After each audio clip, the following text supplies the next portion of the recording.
सावन का महीना भगवान भोलेनाथ की आराधना का ही पर्व है, जब धर्म प्रेमी लोग महादेव का विधि विधान के साथ पूजन अर्चन करते हैं और उनसे आशीर्वाद प्राप्त करते हैं।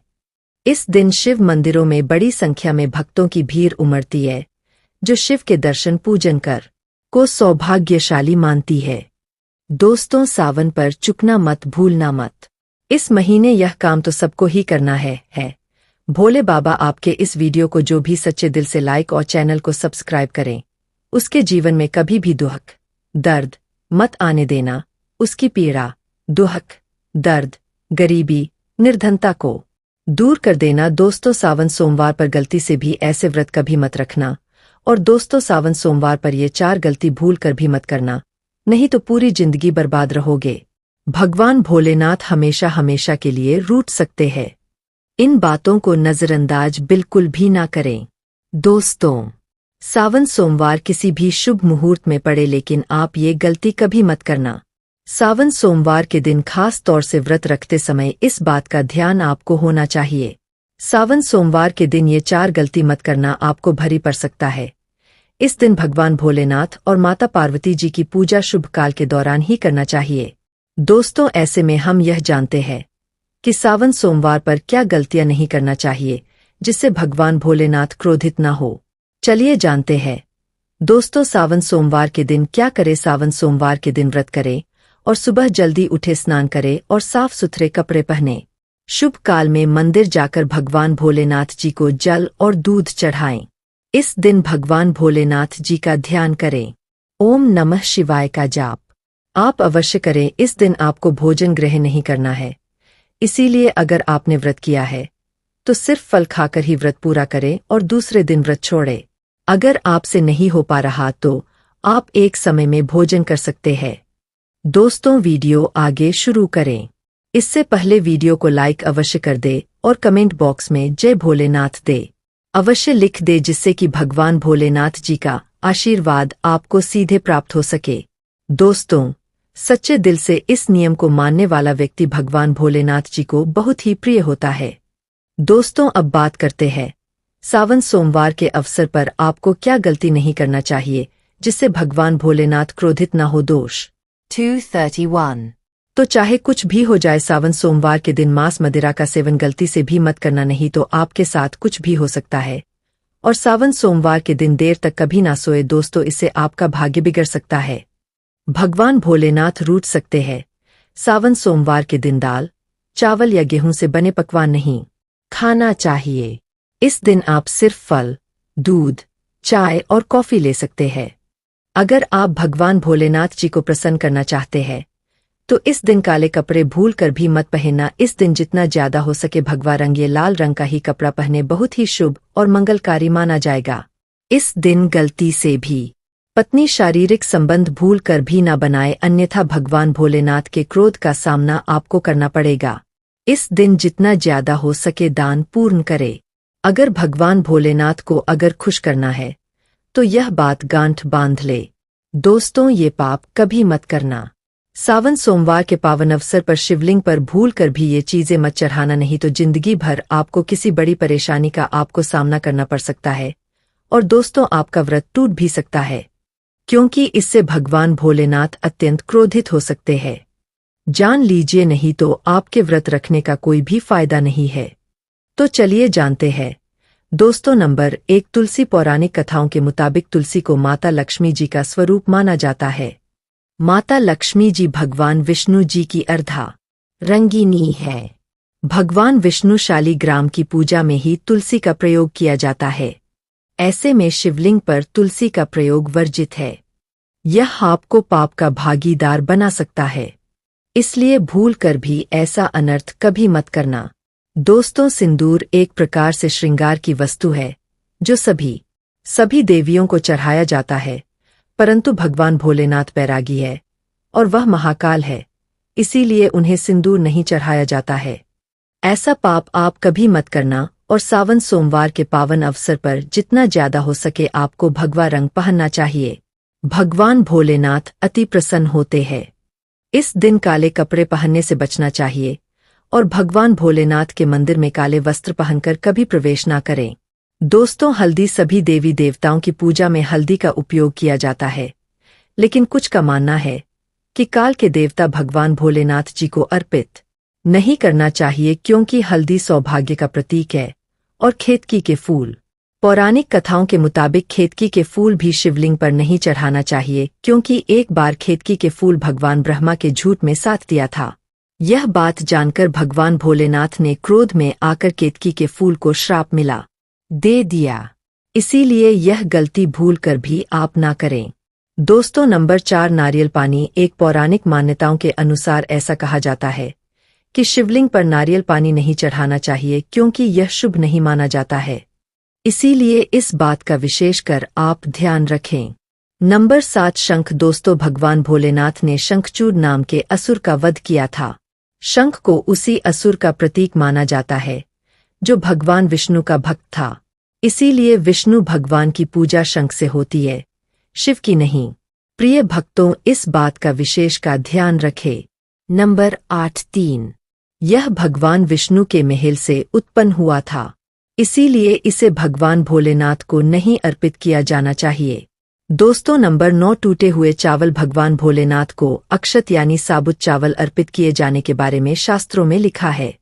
टूटा हुआ चावल अपूर्ण और अशुद्ध होता है, इसीलिए यह भगवान भोलेनाथ को नहीं चढ़ता। आप ऐसा अनर्थ ना करना, चावल चढ़ाने से पहले ध्यान से देख ले, कहीं चावल टूटा हुआ ना हो। खासतौर से सावन सोमवार पर यह चीजें भगवान भोलेनाथ को चढ़ाने से भी व्यक्ति का भाग्य चमक उठता है। भगवान भोलेनाथ अति प्रसन्न तो चलिए जानते हैं। दोस्तों, नंबर 11, गंगा जल। भगवान विष्णु के चरणों से निकला और भगवान भोलेनाथ की जटा से धरती पर उतरी है।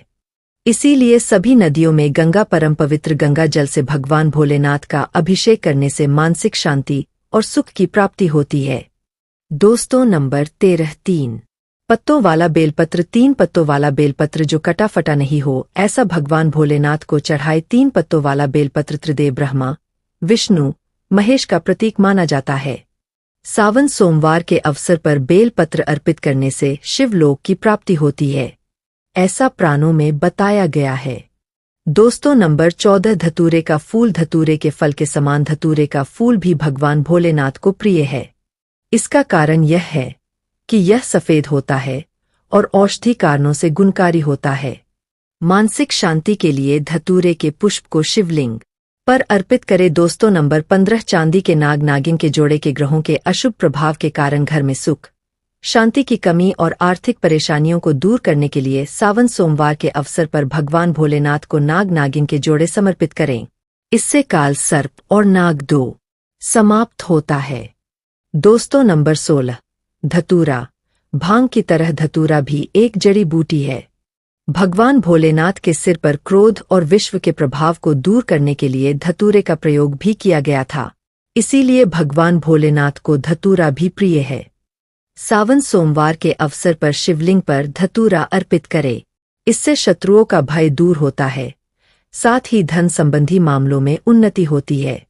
दोस्तों, नंबर 17, भगवान भोलेनाथ ने हल्लाहल विषपान किया। इस बीज के उपचार के लिए कई तरह की जड़ी बूटियों का प्रयोग देवताओं ने किया, उसमें से एक भांग है। इसीलिए भगवान भोलेनाथ को भांग अत्यंत प्रिय है और सावन सोमवार के दिन पर भांग के पत्ते को पीसकर दूध या जल में घोलकर भगवान भोलेनाथ का अभिषेक करे तो रोगों से मुक्ति मिलती है। दोस्तों, अब बात करते हैं कि आपको सावन सोमवार के दिन व्रत में क्या खाना। देखिए दोस्तों, शिव पुराण के अनुसार दोस्तों सावन सोमवार के दिन के भगवान भोलेनाथ और मां पार्वती की कृपा प्राप्त करने के लिए इन सभी बातों का विशेष ध्यान रखें, जिससे आपको व्रत और पूजा का पूर्ण फल प्राप्त हो और भगवान शिव और मां पार्वती की आपको कृपा मिल सके। बहुत सारी चीजें इस दिन के व्रत में ऐसी होती है जो आपको नहीं खानी चाहिए, और एक चीज ऐसी है जो सावन सोमवार के दिन जरूर खानी चाहिए ताकि आपको इस व्रत का संपूर्ण फल मिले।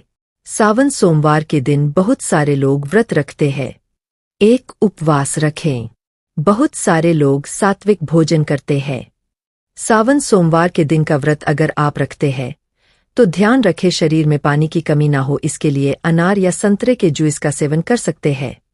लेकिन दोस्तों, गन्ने का जूस मत पीजिएगा। सावन सोमवार के दिन फलाहार में सेब, संतरा, पपीता, केला, खीरा खा सकते हैं।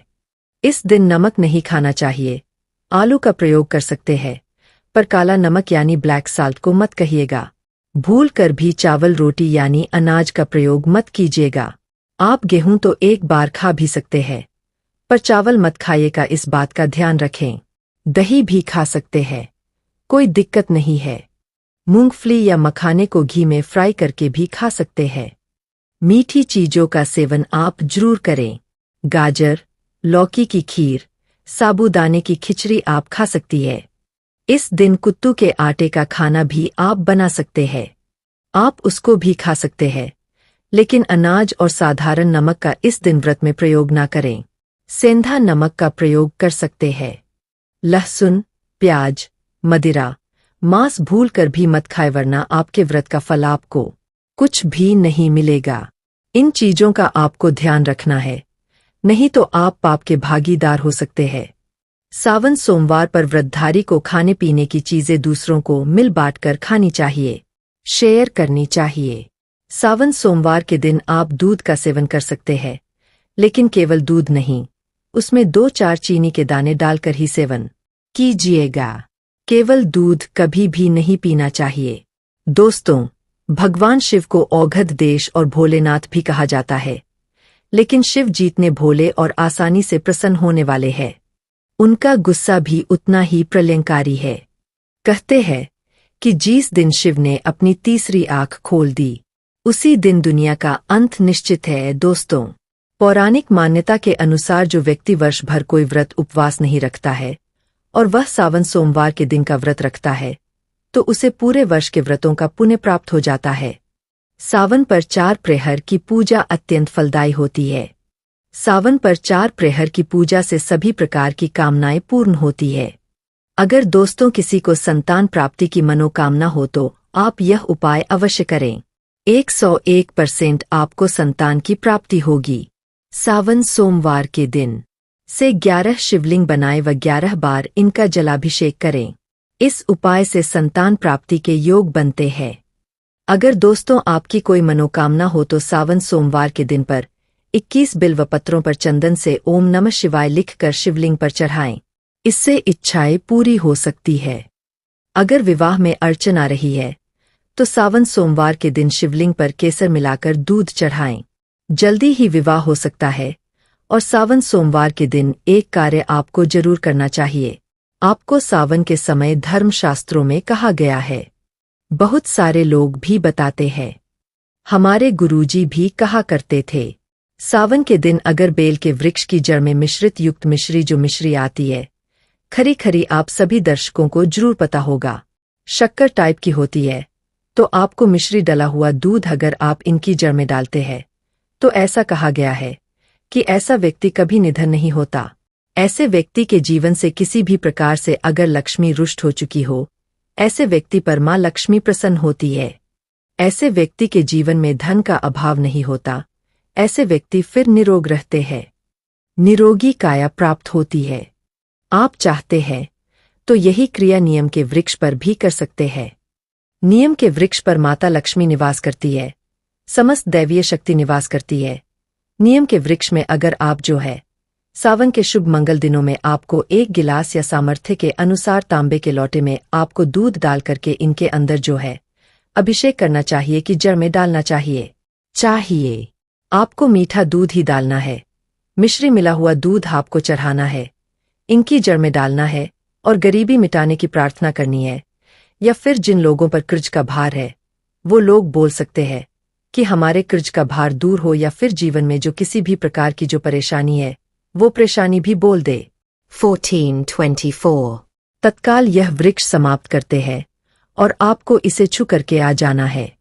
दोस्तों, आज के वीडियो में बस इतना ही। एक बार सच्चे दिल से कमेंट बॉक्स में हर हर महादेव अवश्य लिखे।